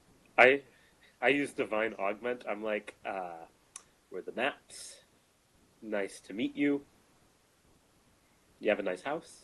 Was in Waterdeep. I use divine augment so I can speak normally and I don't have to raise my voice. Oh, okay. So you're Yeah. you're basically just predicting. She's like, I can hear you without whatever. Valdis, are these people to be trusted? Yeah, I mean, the trap on your door was me, not them. I swear. I'm sure you're aware of I that. simply do not care anymore. We are so close to getting this offering to where it needs to be. You have no idea the power you have the chance to inherit once we complete this. When the mighty goddess Tiamat cleanses this world, she will raise up those of us who were loyal to her and grant us dominion over wherever we choose. Wait, Tiamat? I thought you guys were the cult of the dragon. Yes, and I Tiamat thought is you- the great goddess, Lord, ruler of Suddenly- dragons. She is the progenitor of all chromatic dragons, the true rulers of this world, who have been usurped by disgusting, worthless creatures like this Order of the Gauntlet and the Harpers, the Emerald Enclave. Even the Lord's Alliance have tried to influence lands that should be rightly controlled by dragons, and their humble servants, the cult of the dragon. Yeah, Suddenly, yeah. Valdis is Luke Skywalker, and she just went, "You do not know the power of the dark side." Join me, and we can rule the galaxy together. Simba. So, remind me again how Tiamat ended up where she ended up. I forget history. I'm bad. I grew up in a small village. Did not have a great public education system. Valdis, your friends are starting to get very close to heresy. Something that me and my loyal subjects here will not permit. I recommend you silence your followers, friends, servants, whatever they are, before I am forced to silence them for you. You know, you're right. I shouldn't be. This is a family reunion. I shouldn't. I'll just step off to the Valdis, side here. step forward. And you feel... I need another wisdom saving throw from you, Valdis. Oh, perfect timing for a natural one. All right. You don't even think about it. You are so used to throughout your childhood. You were given a command by this woman. Your mother, as much as your father was technically the head of the household, your mother commanded the household. And you are so used to instantly doing whatever it was she told you, because if you disobeyed, then she would be very, very cross with you. So without thinking, you step forward 30 feet and just kind of stand there waiting for whatever punishment, because you've heard her use this tone of voice before. You're about to get a tongue lashing. You don't know what you've done to deserve it quite yet. Like, you're fitting the pieces together that you've screwed up somehow here in the eyes of your mother, but you know she's about to chastise you. So you have been a pathetic waste of resources and an embarrassment to this family for years. We sent you to the finest schools. We had an entire library of arcane knowledge. And you have a lineage of arcane power that goes back and can be traced to Mistra herself. And yet you still took years to master even the most basic spells, as you wasted your time learning pointless knowledge in history and languages that would never be useful for you. It is now time for you to inherit the mantle that you should have inherited years ago. It is time for you to stop being a spoiled, petulant child and do what it is that is required of you by your station. Servants, prepare robes. And you see two of the servants stand up, and they head off to one of the piles of treasure. And they come out with black robes and a black dragon mask. And they present them to your mother. And your mother walks forward to within about 100-ish, I guess 60-ish feet of you. The rest of your group is, so she's kind of in the center of the room now. You're about 35, 40 feet in from the room. The rest of your friends are all right at the wall. So she's about, math is hard. Let's say she's like 120 feet away from the rest of you guys. And she is standing there, and she waves her hand, and the robes themselves float towards you, Valdis, and settle on the floor in front of you with the mask on top of them. She goes, "Don these robes. Accept your fate." Do you want me to take chainmail off first? Just want to put them over? Did I ask for you to speak back to me? Did I ask for you to question what I am asking? Put the robes on, Valdis. I'll start putting them on over the armor. Okay. The robes themselves look to be kind of designed like the like basic Cult of the Dragon robes are really just that. They're kind of like a bathrobe that hangs closed. It has a clasp around the neck, but it's very, very roomy and is kind of designed to be worn over a wide variety of things. And it has a hood that you can lift up, and then the mask itself is a little bit more basic. It is carved from some sort of metal and has straps so that you can kind of tie it behind your head, and you can wear the hood up, and the mask kind of had like points and stuff on it. I'll see. I might actually be able to show you a picture of a cultist real quick here. to show you what a Cult of the Dragon mask actually looks like. Of course, they don't have it here. Maybe they have it in the beginning of the book. No, that's Leosin. Leosin a cool-looking guy. Don't get me wrong. I think all of us are just like standing around awkwardly, like, do we You're fight? like, really? This is Kill? just... This is like when you have a sleepover at your friends when you were a kid, and you're just watching your friend get punished for doing something, and there's nothing you can do about it. You just sit there watching. How do they not have a single picture of a dragon cultist? This entire Does thing. she know Finger Whatever. of Death of all this? You never revealed this? So she sits there. I guess. So do you put the cloak on? Do you put the mask on as well? Oh yeah, I would never Okay. disobey Mother.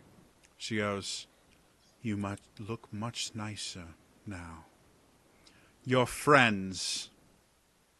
I have to look up a spell because I can't remember its range.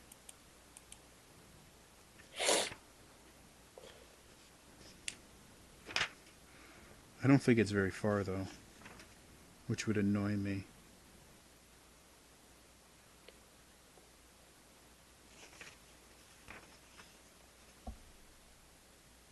Yep, no, it's super, super close range. So yeah, would ignore that spell. And she's gonna go, your friends. Friends of my pathetic son, you are given a choice. Tiamat shall rise.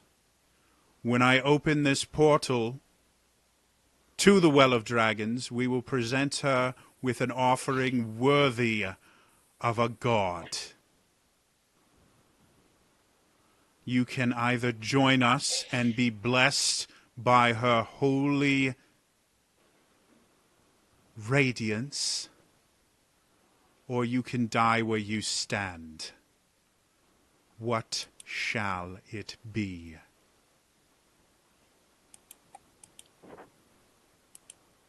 Who's speaking I for? have a robe and a mask from one of the earlier sessions. Mm-hmm. I'm gonna go ahead and put them on. Okay. So you put on the robe and the mask. The rest of you? Anna, You're you're muted, Anna. That's because I'm trying not to speak bad ideas. How many of them are there in the room? What? How many of them are there here? From what you can 20, see, they're in the center of the room right now. You can see her standing there, and she has 3 cultists with her. The cultists themselves, while they're wearing the robes that they're wearing are much more form-fitting than the robes that you've seen other ones wearing. Think like a black version of, like a black and gray version of like airbender robes. They're relatively form-fitting. They still have hoods. They still have the masks on, but they're much more form-fitting than the robes like Valdis is wearing or Bryn is wearing right now. So there's 3 of them, and they're basically like 5 to 10 feet away from Valdis. She is standing roughly about 60 feet behind them, and Valdis is about 30, 40 feet in. So she'd be like 110, 120 feet away from where you are right now.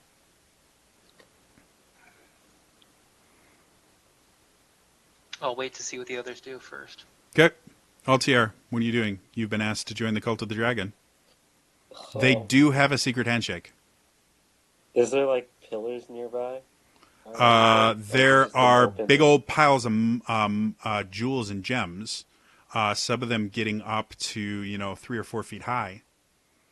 But other How than far that, away this are they? room itself, there are no structural supports or anything like that. It is just a massive empty room with this bas relief all on, literally covering the entire wall around you is this bas relief carving that seems to tell a story involving Tiamat over and over and over again.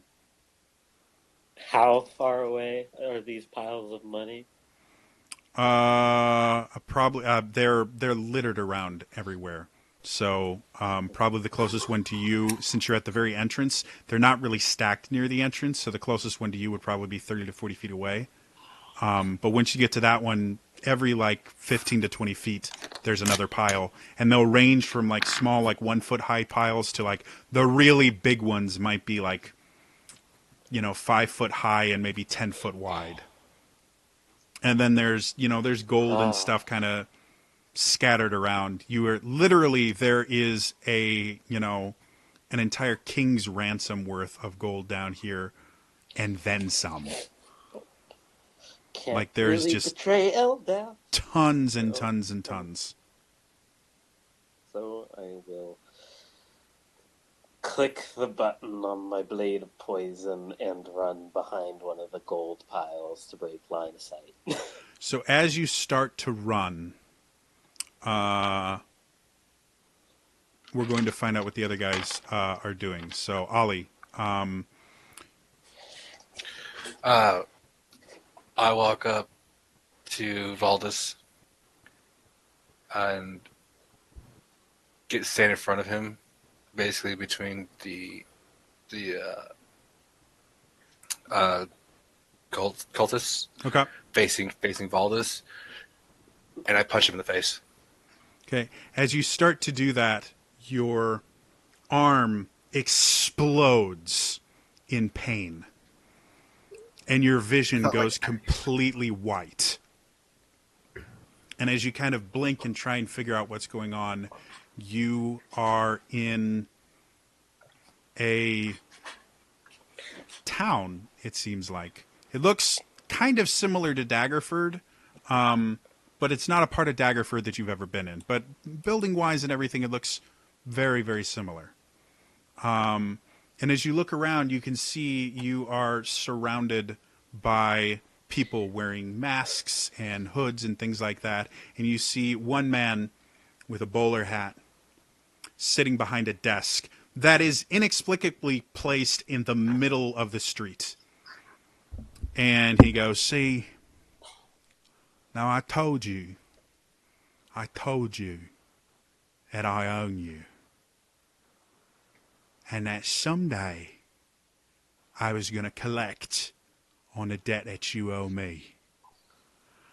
Well, it seems like now is the time for that to happen, doesn't it?"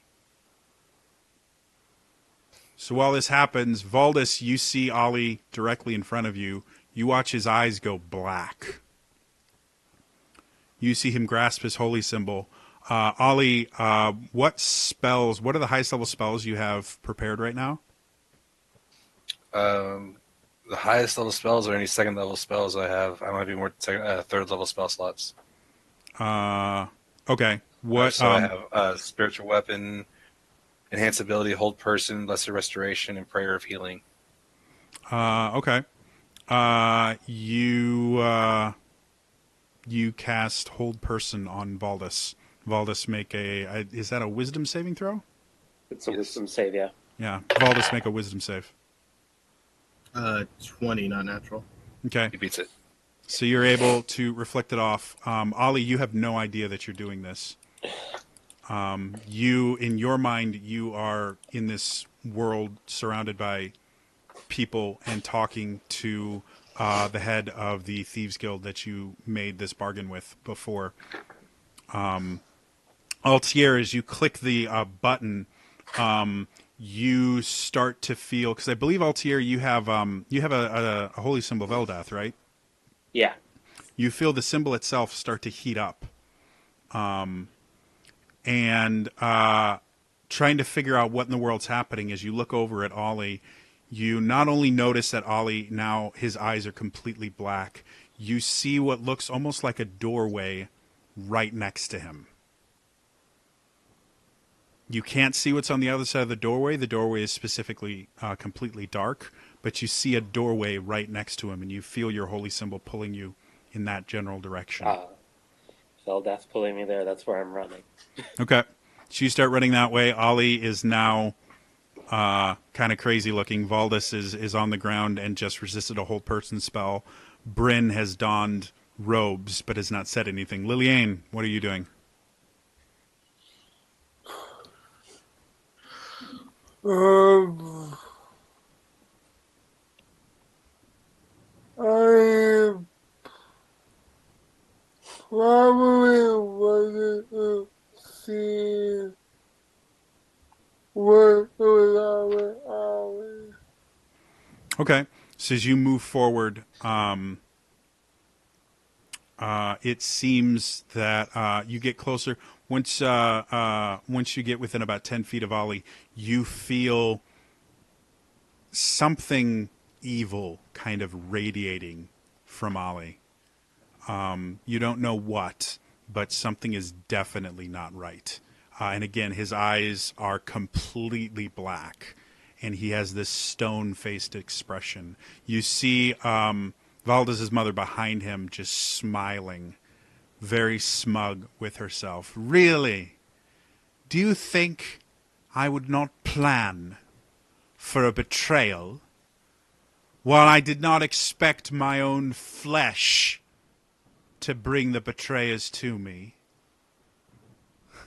I knew there were people looking for us, that we were going to try to disrupt this. We made plans. And now we are acting them. You, small one, she's speaking to Bryn, do you pledge yourself to be a servant of the Most High Tiamat?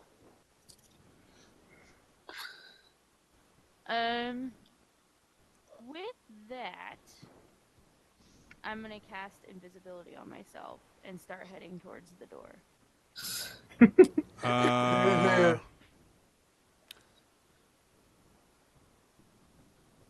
I have to look at something. I forgot to mention I had my fingers crossed the whole time. Oh, Bryn. I know y'all missed me. Wow, how do I go from...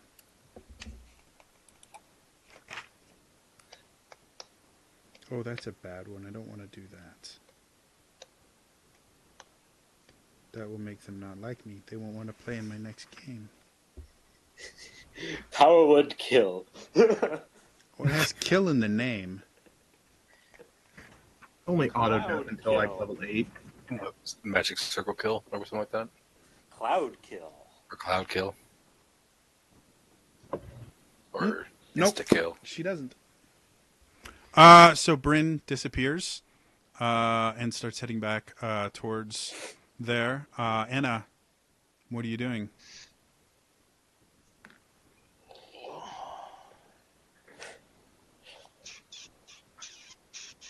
Doesn't look like she's wearing any kind of armor or anything. Holding a You metal notice weapon. a faint glow about her. If you'd like to roll an Arcana check, you might would. be able to figure out what's going on with it. That is a natural 20 plus 3. You recognize the spell mage armor. Okay, but she's not wearing a metal armor, a metallic armor. No, you know specifically spellcasters in general tend to not wear armor. They have other things that can augment their armor, things like mage armor and other things like that. But it tends to get in the way when you're casting spells. Valdis is a unique one Right. because he's weird. Just slightly. Generally, Hey, Jody. generally, most powerful spellcasters will not wear significant amounts of armor. Yes, Right. Ollie? Do I need to mark off a spell slot for the hold person? Yes, you did cast that spell. Okay. All right, cool. Just want to make sure. All right. I am going to. I'm just going to start heading up towards Valdis and Ollie and just be like, guys, we need to. Guys, why are you fighting? And just kind of mock a hysterical reaction. But you are lying. Like you're not actually hysterical. Correct. All right. I will let you choose performance or deception. Oh, let's go performance. Okay. That is an 8. As you move forward, I mean, I was convinced. it was a very convincing performance. I do have to say it was incredibly convincing. Obviously, is this the one I wanted, or was it the other one? Give me a second here. I have to remember which one of these I used. It wasn't that one. It's way too low.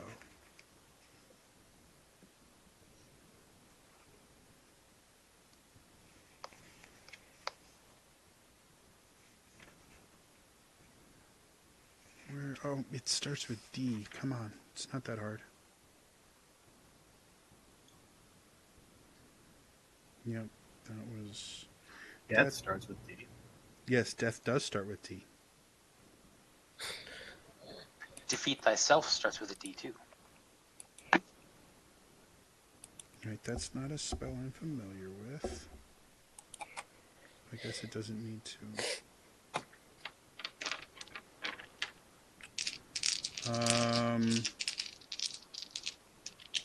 Yeah, she's simply going to punish you. Oh,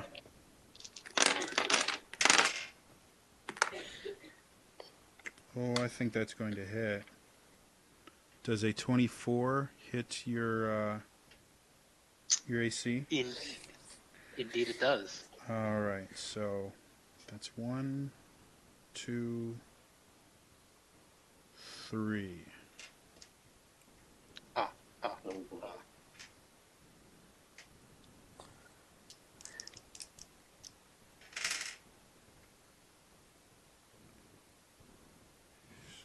14.